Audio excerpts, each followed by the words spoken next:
Hindi pa daw kalibel ni Manny Pacquiao si Terence Crawford sa bakbakan, kung kaya't mahirapan ito sa ating pambansang kamao. Oras na maglaban sila sa lona. Alamin natin yan mga kaboxball. Pero bago pa ang lahat mga kaboxball, huwag kalimutan mag-subscribe at i-click ang notification bell para sa paparating na mga boxing update. Kamusta mga kaboxball? Marami nga ang nagsasabi na isa sa mga halimaw na boksingero itong si Terence Bud Crawford. Sa ngayong generation, madami ang nagsasabi na siya ang number 1 best of the best boxer sa ngayon. Isa na nga sa taga-paniwala nito ang dating karibal ni Manny Pacquiao sa bakbakan na si Timothy Bradley. Ayon kay Bradley, sakaling maglaban si Floyd Mayweather Jr. at Terence Crawford sa mismong prime, siguradong makakatikim si Mayweather ng hindi magandang pangyayari mula kay Terence Crawford. Dapat ba sabihin na kaya na ni Terence Crawford natapatan ang level ni Floyd Mayweather Jr. at Manny Pacquiao sa labanan? Dahil kung tutuusin, wala pa naman talaga si Bud Crawford na patunayan sa bakbakan, dahil halos lahat ng nakalaban nito ay hindi pa matatawag o mabibilang sa mga elite fighter sa dibisyon. Kung pagbabasihan natin ang huling nakalaban na ni Terence Crawford versus Benavides, na siguro ang unang bagay na nakapagbigay sa kanya ng magandang laban, pero hindi naman matatawaran ang tapang ni Benavides sa bakbakan, dahil bago sila maglaban ni Terence Crawford sa lona, isa din itong undefeated boxer at isa din sa mga kilala na knockout artist sa boxing. At huling laban naman ni Terence Crawford kontra kay Kabayaskas, naramdaman din ito ng bigating suntok ng Lithuanian boxer, kung saan may ilang beses din si Crawford na gumewang sa kanilang sagupaan.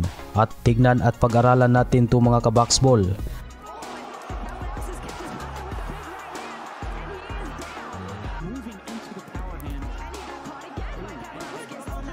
Kahit pinatikim ng unang pagka-knockout at pagkatalo ni Terence Crawford si Jose Benavides, pero hindi pa rin sapat kung ikukumpara sa level ni Manny Pacquiao, dahil 40 years old na. Dapat nagpapahinga na sa bakbakan, nakuha pa itong wasakin at bugbugin ang mga batang boxer na 10 years ang agwat sa edad ni Manny Pacman. At hindi lang basta-basta ng mga batang boxer ang pinataob ni Pacquiao sa laban, isa din si Adrian Broner at Keith Thurman sa mga top boxer sa welterweight division.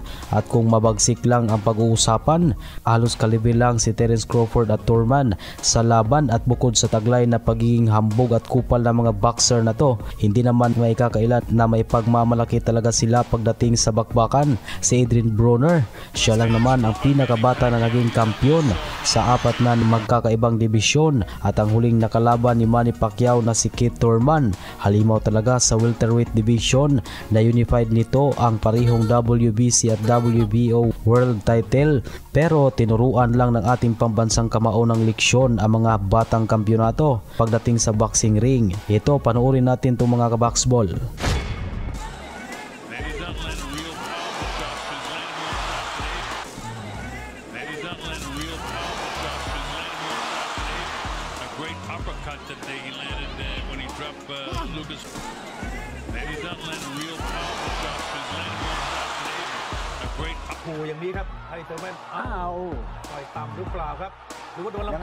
Ano sa tingin niyo mga kaboxball? Makukuha ba ni Terence Crawford i-dismantle si Manny Pacquiao sa laban nila? Kitang-kita naman sa mga pinagkumpara natin mga kaboxball, ang pinakamahirap na laban ni Terence Crawford sa welterweight division. Walang-wala kung ikukumpara mo sa huling pinataob ni Manny Pacquiao sa laban. At hindi lang basta pinataob, pinahirapan talaga ng husto ni Pacquiao sa laban. Pero sa huli pa rin malalaman ang lahat. Oras na maglaban ang dalawa sa lona. At tiyak tayo mga kaboxball na bibigyan talaga ni Manny Pacquiao si Terence Crawford ng sakit ng ulo.